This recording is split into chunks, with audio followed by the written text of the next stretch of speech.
de Limo. Surtout, nous ne sommes pas une équipe de rugby puisqu'on est 5, on est une équipe de 5 pour les amateurs de football. Il y a autour de la table Marie Cœur de Roy qui vient de me rejoindre. Bonjour chère Marie. Bonjour Lorraine, bonjour à tous. Notre consoeur de challenge Virginie Grelot. Bonjour Virginie. Et deux experts avec nous, Thierry Vignal, le patron de Mastéos. Bonjour Thierry. Bonjour. Et puis l'homme des chiffres de cette émission, c'est Aurélien Gemma, cofondateur de Liquid Bu. Bonjour.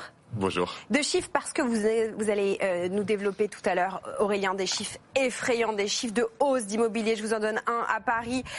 En Ile-de-France, les prix qui ont augmenté de presque 200% par rapport à la même période pour l'année dernière. Les prix, évidemment, vous l'avez compris, pour louer son appartement pendant les Jeux Olympiques. Les JO vont nous occuper pendant une demi-heure. On est branché avec vous, auditeurs, auditrices. Vous nous écrivez à l'adresse direct@bfmbusiness.fr. Vous m'écrivez en message privé sur LinkedIn, je vous lis, ou bien par SMS au 7 32 16 business, suivi de votre mot, votre question, votre réaction.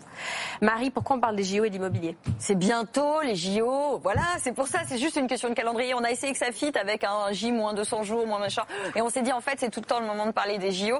Alors je vais directement m'adresser à Aurélien, parce que vous aviez fait une étude sur la Coupe du Monde de rugby. Oui. Bon, on en parle avec une petite larme à l'œil. Et là forcément, vous aviez révélé qu'il y avait une hausse spectaculaire des tarifs, des locations, la nuitée sur du saisonnier dans les villes hautes. Là, est-ce que les JO, on est dans la même veine avant d'aborder directement les chiffres dans le détail, mais déjà, est-ce que véritablement c'est un booster de rentabilité évidemment pour les propriétaires qui louent, mais de tarifs pour les locataires et les touristes?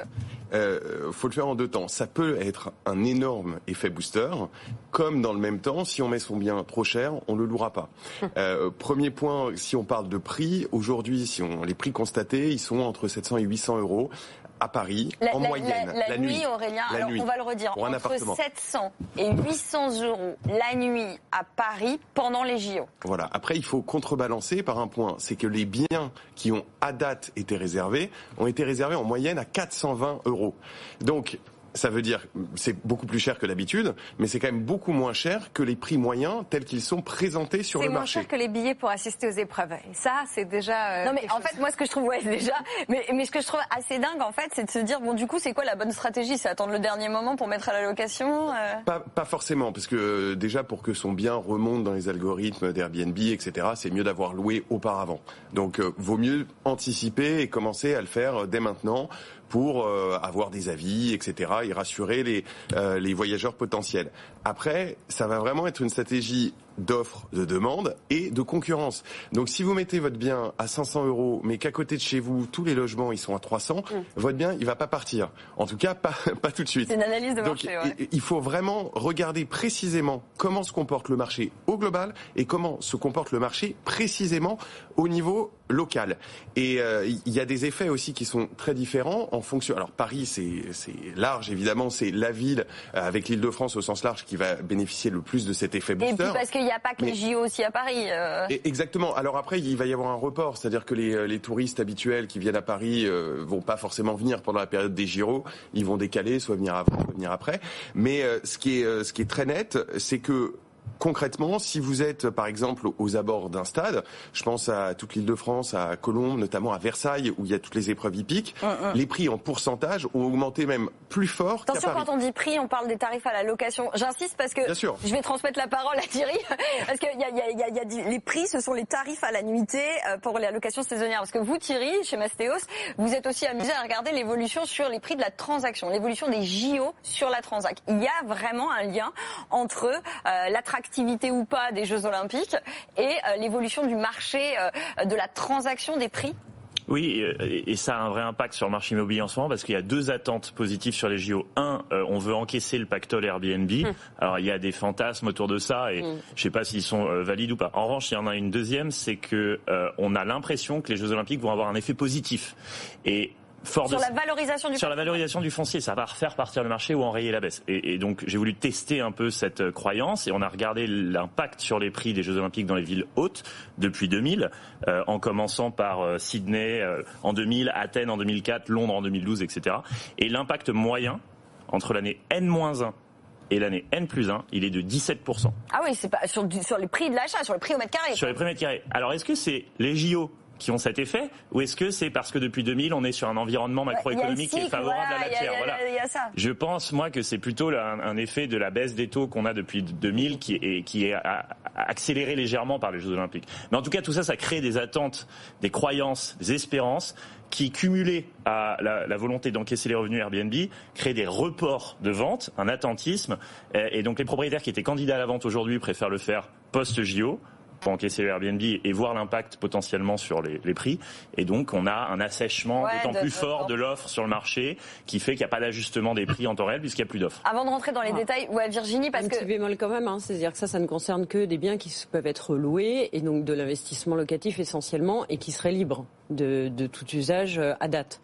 La majorité du marché immobilier, ça reste quand même la transaction immobilière classique à la résidence principale.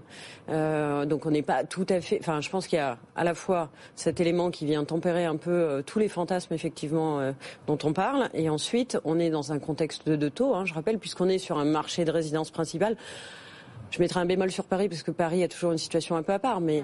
On est dans un contexte de taux qui n'a effectivement rien à voir, comme le soulignait Thierry. Donc on verra bien les conditions de crédit après les Jeux Olympiques, comment elles seront praticables par les emprunteurs. Et là, mais du point de vue, Virginie, du point de vue des propriétaires, parce que c'est vrai que nous on baigne dans ce secteur de l'IMO quotidiennement. Est-ce que vraiment, vous parliez de fantasmes? C'est vrai qu'il y a beaucoup de fantasmes autour des JO. Est-ce que vous, de votre point de vue, vous avez le sentiment qu'il y a quand même des choses qui jouent autour des Jeux Olympiques pour les propriétaires aujourd'hui, quels qu'ils soient propriétaires bailleurs ou propriétaires occupants? Propriétaires bailleurs, évidemment, ils ont tout intérêt à attendre effectivement quelques mois, puisque si leur logement est libre et qu'ils vont pouvoir le mettre en saisonnier à 2 ou 3 fois le prix habituel, ils auraient tort de se priver. Bon, il faudra après qu'ils tiennent en compte, qu'ils prennent en compte les frais, l'équipement, l'aménagement. Enfin, il y a quand même beaucoup de choses à prendre en compte. À comptabiliser, et la législation bien sûr, mais ne serait-ce que sur un bilan purement comptable, il y a tout ça à respecter. Je reste sur cette distinguo résidence principale. Acheter pour se loger parce qu'on a une mutation, parce qu'on a un enfant, parce qu'on divorce, parce que tout un tas de bonnes raisons.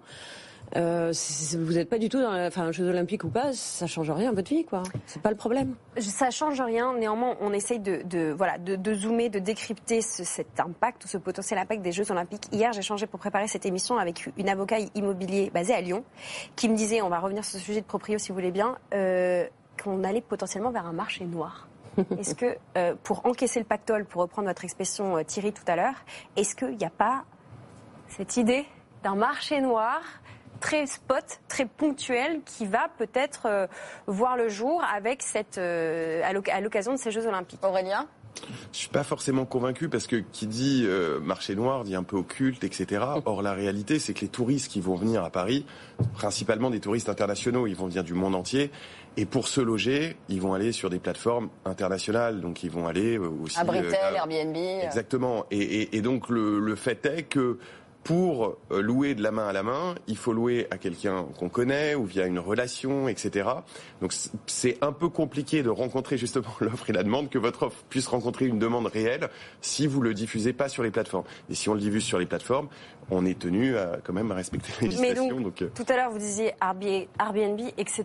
Mais c'est qui les etc.? Parce que le pactole, en fait, ça va être pour Airbnb, qu'on se le dise. Il y a plein de plateformes et de réseaux déjà constitués qui font de la location moyenne durée. Par exemple, à Paris, vous avez un acteur que je pense vous voyez souvent, qui s'appelle Logis, qui fait de la location courte ou moyenne durée, qui est implanté depuis des années. Vous avez effectivement Tout Booking, vous avez Le Bon Coin, vous avez des plateformes, il y en a plein. Mais est-ce qu'elles vont capter la même clientèle internationale que Airbnb, pour ne pas le citer? Alors, vous pouvez... Pardon. Non, pardon.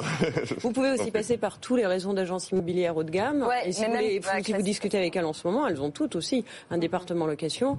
Vous avez des choses qui se louent à des prix faramineux dans Paris, dont j'ai eu quelques exemples, mais pour des biens exceptionnels. Si vous voulez un hôtel particulier pour les Jeux Olympiques, ça se trouve. Mais vous passez par des grandes enseignes qui effectivement sont déjà implantées à l'étranger, et ça se trouve. Et après, juste pour rajouter une chose, la plupart de ces plateformes-là vont diffuser aussi leurs biens sur les plateformes internationales type Airbnb, Booking et compagnie. Donc évidemment, oui, c'est eux qui vont être les grands gagnants, mais il y a plein d'acteurs locaux qui vont aussi, bien sûr, bénéficier de cette manne de touristes. Juste pour boucler la boucle sur les propriétaires, je vais revenir vers Thierry. Juste une question, je pense qu'on en reviendra après la pub parce qu'on n'a plus beaucoup de temps là. Mais je suis propriétaire, c'est pas vrai, hein, vous le savez si vous nous écoutez et regardez régulièrement. Mais admettons, je suis propriétaire. Est-ce que j'ai tout intérêt, justement, votre conseil Thierry, pour ceux qui nous écoutent, est-ce que j'ai tout intérêt à attendre, encaisser justement des revenus, et on va en parler, je pense, en deuxième partie avec des chiffres très précis, mes revenus et avant de vendre? Est-ce que aujourd'hui, c'est le conseil que vous donneriez aux propriétaires de villes hautes, alors pas que Paris, hein, de toutes les villes hautes aujourd'hui? Eh bien non, c'est une mauvaise idée de vouloir attendre à cause des JO parce que je pense qu'une fois les JO passés, tous les gens qui avaient reporté leur projet de vente vont vendre en même temps à la rentrée et il va y avoir un afflux d'offres qui a plutôt un impact baissier sur les prix. Voilà, donc je pense que les Jeux Olympiques auront l'effet inverse de ce qui est attendu. Mauvais calcul. Mauvais calcul. Ouais, c'est intéressant ça, Thierry. Mauvais calcul, on en parle, on marque une toute petite pub, vous revenez juste après, on est en équipe pour décrypter ce sujet des Jeux Olympiques et de l'immobilier. On vous répond, propriétaires inquiets, propriétaires intéressés, locataires aussi, et investisseurs potentiels, on répond à vos questions. On revient dans quelques secondes, à tout de suite. Tout pour investir. Une seule solution. Retrouvez Tout pour investir avec SICAV Online, expert en placement financier et assurance vie en ligne. Ensemble, boostons votre épargne. Tout pour investir, les experts de l'IMO. Les experts et les expertes réunis pour déchiffrer l'impact des Jeux Olympiques sur l'immobilier en France. Marie-Cœur de Roy, Virginie Grelot de Challenge, Thierry Vignal de Mastéos et Aurélien Géma de Liquibu. On va s'arrêter sur quelques chiffres de villes pour bien vous faire comprendre comment les villes hautes sont directement impactées par l'organisation de ces Jeux Olympiques. Je commence, Marie. L'Île-de-France, globalement, le prix moyen de la location à la nuitée pendant les JO, ce sera 537 € en hausse de 200%. Du côté de Lille, le prix moyen à la nuitée, 182 € en hausse de plus de 105%. Du côté de Saint-Étienne, on est sur une nuitée à 95 €, plus 49%. Lyon, 170 €, plus 165%. Ouais, c'est hyper intéressant parce qu'en fait, chez Liquibu, vous êtes rentré Liquibu ou Liquibu parce qu'à chaque fois. Alors Liquibu, et là c'est plutôt Liwango en fait.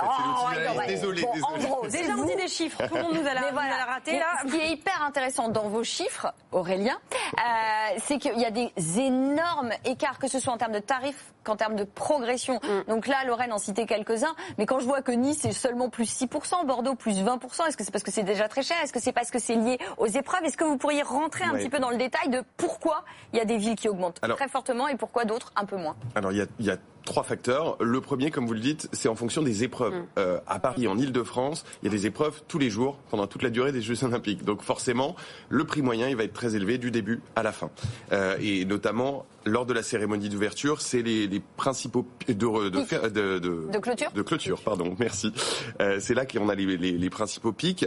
Après, vous allez avoir les villes qui accueillent des épreuves aussi sur la durée, type Lille, ou c'est Villeneuve d'Ascq précisément qui accueille toutes les épreuves de basket et de handball. Donc pareil, des épreuves tous les jours, un impact très important. Ouais. Exactement. À Châteauroux, vous avez des épreuves de tir. Donc c'est un peu moins sur la durée, mais c'est quand même quotidien pendant quelques jours. C'est pareil, l'impact va être un peu plus fort. Au niveau du foot, pour l'instant, je pense aussi qu'il y a plus d'attentisme parce qu'aujourd'hui, on ne connaît pas la composition des groupes. Donc vous êtes un supporter anglais, vous savez pas où vous allez aller pour pouvoir suivre votre équipe. Donc je pense qu'à partir du moment où les tirages au sort seront effectués, il y aura peut-être des évolutions un peu différentes que ce qu'on remarque aujourd'hui. Donc ça, c'est le premier point, vraiment, en fonction des épreuves. Mais il y a des sports au-delà. Alors j'entends bien sur le foot, pour ceux qui nous écoutent et qui nous regardent pendant la pub, on rigolait là-dessus. C'est quoi? Il y a plus de gens qui veulent regarder le tir à l'arc que le foot. Enfin, on découvre des trucs. Mais on comprend bien, mais est-ce que justement il y a des sports, juste pour la petite blague, mais quand même c'est intéressant, qui carrément, eux, pour le coup, vont pas forcément faire recette? C'est compliqué à dire parce que concrètement, l'énorme partie sont concentrées sur l'Île-de-France. Donc les différentes villes de banlieue qui accueillent des épreuves voient un chiffre qui va exploser, qui va aussi exploser en fonction, et là je switch sur le deuxième point, qui va être en fonction de l'offre qui est présente sur place. Par exemple, si on regarde en termes d'occupation, vraiment d'offres encore disponibles, c'est à Vers-sur-Marne, où il y a les épreuves de kayak et d'aviron, que vous avez le moins d'offres. d'offres disponibles aujourd'hui. Mais c'est logique, vous êtes sur une petite commune, donc forcément, il y a moins de potentiel. Et généralement, quand vous avez une demande qui augmente, une offre qui est contenue, c'est là que les prix vont augmenter le plus fort. Thierry, en fait, j'ai l'impression que les JO et ce que nous dit Aurélien, en fait, c'est juste la caricature du marché de l'immobilier au sens large. En fait, on a l'impression de redécouvrir les mécanismes qui font que tout à l'heure, pareil, en off, vous nous parliez de Châteauroux en nous disant que c'était l'une des villes où on avait les plus forts rendements, c'est ça? Ouais, c'est une des villes qui accueille le foot et il y a un petit effet multiplicateur sur la nuitée et effectivement, c'est la ville la moins chère et la plus rentable de France avec Saint-Étienne aussi. C'est deux villes à 1400 € du mètre carré qui font du 8-9% de rendement brut. C'est pas des villes très safe, donc je conseille pas d'y aller, mais voilà, pour l'anecdote. Et effectivement, l'impact sur le marché, il est... En fait, tous ces fantasmes, ils ont un impact et pas anecdotique à ce stade parce qu'ils viennent assécher le marché d'offres et parce qu'ils viennent s'ajouter à l'attentisme lié au taux d'intérêt qui fait que tout ça entraîne des effets de report au Q3 2024. On met les pieds dans le plat pour les locataires parce que je prétendais être propriétaire tout à l'heure, mais la réalité, vous le savez, je suis locataire. Oui. Est-ce que j'ai le droit de sous-louer pendant les JO? C'est une vraie question, ça. C'est une vraie question, bien sûr. Je rappelle qu'il faut avoir l'autorisation du propriétaire, d'une part, qu'il faut quand même avoir vérifié le règlement de copropriété pour savoir si y a possibilité d'avoir une location temporaire dans l'immeuble, donc deuxième écueil. Et puis, il faut savoir que si vous sous-louez plus cher que ce que vous louez, il faudra rembourser la différence au propriétaire. Attends, Virginie. Ça veut dire, mais ça veut dire, je me place en Ile-de-France, on était à combien déjà, Lorraine? 537 € la nuit, c'est ça? Oui, en moyenne en Ile-de-France. Donc, en gros, est-ce que c'est au prorata de mon loyer mensuel, c'est ça? C'est en gros, je dois... Non, la différence. Ça peut pas être plus que le loyer. Pour un loyer de 1 000 €, admettons, mais une sous-location de 5 000 €, les 4 000 €, il va falloir les rendre au propriétaire. Ah ouais. Non, mais donc ça fonctionne dans aucun cas. En plus, la garantie Airbnb qui est à $1 million en cas de dégradation, elle ne fonctionne pas s'il y a une sous-location qui n'est pas avec autorisation express du bailleur. C'est précisé. Les assurances marchent pas, donc c'est un risque énorme. Il y a eu un jugement le 22 mars là, sur un locataire qui... il y en a eu plusieurs. Il y en a un qui a dû quand même rembourser 221 000 € parce que pendant 4 ans, il louait sans autorisation de son bailleur. Et alors justement, vous pensez, j'imagine Aurélien, vous avez regardé un tout petit peu ça aussi, vous pensez que justement face à tout ça, on pourrait être tenté, on parlait de marché noir, d'avoir quand même pas mal de petits malins qui veulent faire fi de la réglementation? Alors évidemment, on peut toujours imaginer que les gens vont tenter. Maintenant, il y a des risques, donc c'est pas à chacun. Moi, je le recommande évidemment pas. Et après, l'autre point par rapport aux résidences principales, c'est que là, ceux qui vont pouvoir mettre leurs biens en location, c'est pas vraiment des bailleurs investisseurs, parce que ceux qui investissent, ils ont pas le droit. La législation leur interdit de le faire. Faut rappeler que sinon, il faut changer de la destination, etc. Et qu'aujourd'hui, seuls les propriétaires occupants de leur résidence principale peuvent louer jusqu'à 120 jours dans l'année. Et donc, concrètement, il va y avoir beaucoup d'offres encore qui vont arriver. Mais ce sera plutôt des propriétaires occupants qui, pour le coup, ont, à mon avis, intérêt, ça peut être intéressant pour financer des travaux, payer un emprunt, etc. Mais on sait que les investisseurs vont tricher parce que nous, on a des bailleurs qui nous disent on va arrêter le bail au 30 juin ou on va le basculer en bail mobilité, qui font tout pour que le bail en cours s'arrête au 30 juin. Et on sait très bien pourquoi. Alors que normalement, les plateformes, les conciergeries sont pas censées accepter ce genre de clients parce que c'est pas leur résidence principale, c'est illégal, sans changement de droit d'usage, 50 000 € d'amende. Donc en fait, il n'y a pas vraiment de marché noir, je pense. Mais en revanche, il y a plein de situations où on n'est pas dans les clous, on n'a pas le numéro d'enregistrement, on sous-loue sans l'autorisation, on fait plus de 120 jours, c'est pas notre résidence principale, on déclare pas forcément les revenus Airbnb parce qu'on n'y connaît rien en fiscalité. Et voilà. Donc je pense que c'est ce genre de comportement qui va être, on se dit pour 2 semaines de location, personne va venir. Et bon, pour ceux qui vont respecter les règles, on va essayer de faire voilà, parce qu'il y en aura quelques-uns, on ose espérer.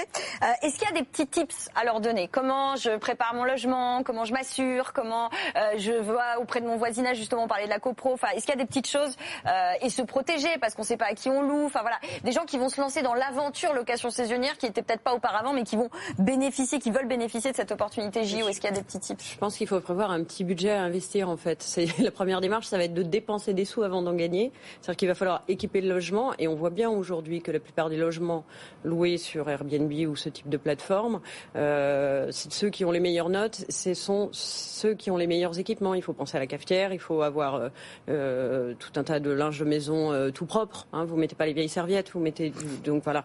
Il y a plein de choses comme ça. Il faut avoir l'espèce de kit de départ qui est exactement le même que celui qu'on souhaiterait avoir quand on va louer. Ouais, donc il faut effectivement offrir à peu près le même niveau de standing et c'est ça qui fera aussi les différences puisqu'il y aura beaucoup d'offres, donc il y aura une vraie concurrence, donc il y a ça. Et je dirais le deuxième budget, c'est le poste assurance. Alors effectivement, il y a les garanties données par les plateformes, mais il faut avoir son assurance propriétaire non occupant à minima pour être sûr, et sa responsabilité civile, pour être sûr qu'en cas de problème, et il y a toujours des histoires, il y en a eu plein, hein, et des petites dégradations, etc., etc.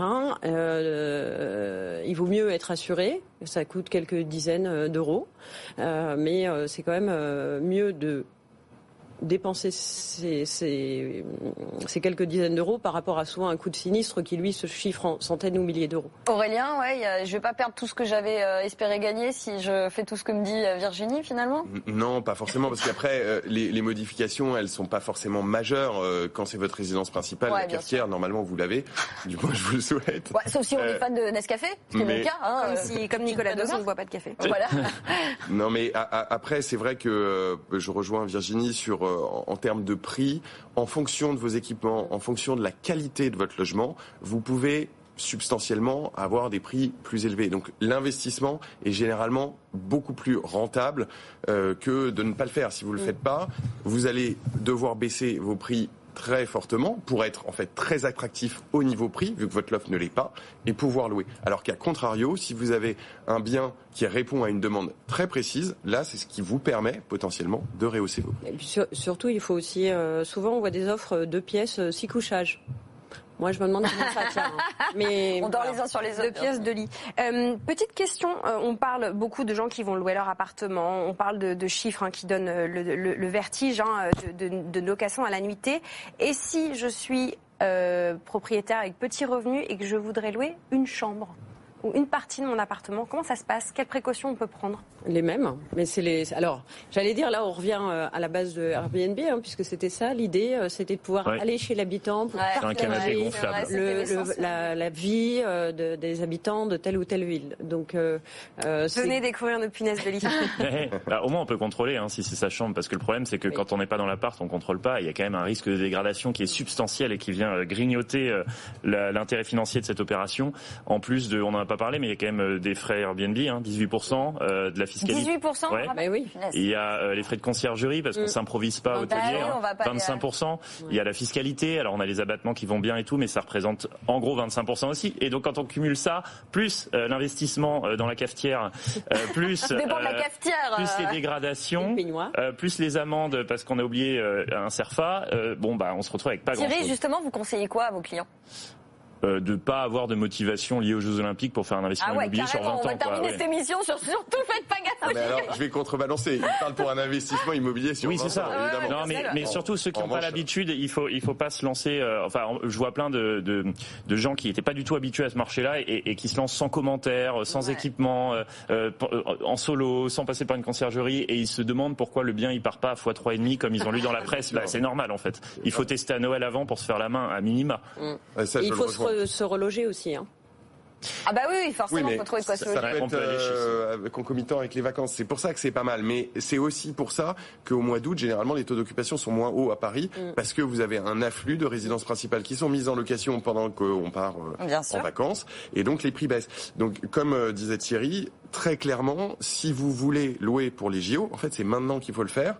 Faut commencer avec des prix bas pour attirer le louer réellement, obtenir des avis, et puis progressivement pouvoir réaugmenter son prix en fonction du marché. Super conseil. Question tour de table pour finir. Y a-t-il un juste prix Airbnb? Un juste prix? Est-ce qu'il y a une méthode de calcul? Alors c'est le loyer divisé par 30 plus 50% plus X. Alors, une méthode? Oui, il y a un juste prix, évidemment. C'est ce qu'on fait chez Liwango. Concrètement, il faut que vous analysiez précisément les prix du marché. Marie, notez. La demande. J'ai pas de style. Donc, en gros, ça va être la corrélation entre les offres qui sont effectivement disponibles, les taux d'occupation. Donc, est-ce qu'il y a plus de demandes à un instant précis, et le prix de ce qui se passe autour. C'est ce que je disais tout à l'heure. En gros, je compare, parce que là du coup, je peux pas me baser sur comparer, moi, mais faut ma valeur avoir des comparaisons. Si vous le faites de manière micro, toute seule, c'est compliqué. Il faut se baser sur des stats et des volumes beaucoup plus importants qui vous permettent justement de prendre les bonnes décisions au bon moment. Et on le fait sur quoi ça? Juste de manière, non, mais pas de manière pratico-pratique quand justement on n'a pas fait maths sup comme c'est mon cas. Alors, je tape sur Google. Non, les conciergeries, elles le font. Et nous les bongos, c'est ce qu'on fait. Et on travaille, évidemment, on travaille directement avec les professionnels pour optimiser leur revenu management, etc. et louer au bon prix. Parce que le principe de base, c'est de dire si votre logement, vous l'avez mis à 500 €, mais que vous ne l'avez pas loué, vous avez perdu, ça sert à rien. Clairement. Si vous l'avez mis à 300 €, vous avez gagné 300 €. Mais si vous aviez pu le louer à 400, en réalité, vous avez perdu 100 €. Donc, tout l'enjeu, ici, c'est de savoir où est le curseur et de le mettre exactement à 400 € quand c'est à 400 € qu'il faut le louer. Merci beaucoup, Aurélien, et vos chiffres, Likibu et Liwango, qui ont illustré cette émission. Vous la retrouvez en replay et en podcast. On a discuté des JO et de l'impact sur l'immobilier. Vous pouvez réécouter d'ici quelques minutes cette séquence si vous êtes arrivé en cours. Podcast replay. Et puis, on remercie aussi Virginie Grelot. Un peu de lecture parce que vous avez travaillé sur un dossier, je crois. On a bouclé un dossier immobilier il y a quelques jours dans Challenge et on travaille au prochain, mais qui sera sur l'immobilier professionnel dans le cadre du CIMI à venir début décembre. Voilà, à lire dans le Challenge. Thierry aussi, vous avez un petit peu écrit, vous avez publié un long édito sur pourquoi une tentative d'explication à la faible baisse des prix de l'immobilier. On peut retrouver cette publication en googlant, je crois, oui. Pas de bêtises. Voilà, l'équipe de Mastéos qui a travaillé à cette réflexion de pourquoi les prix de l'immobilier baissent actuellement si peu, alors que les capacités et les JO sont pas des acheteurs et des prix s'effondrent.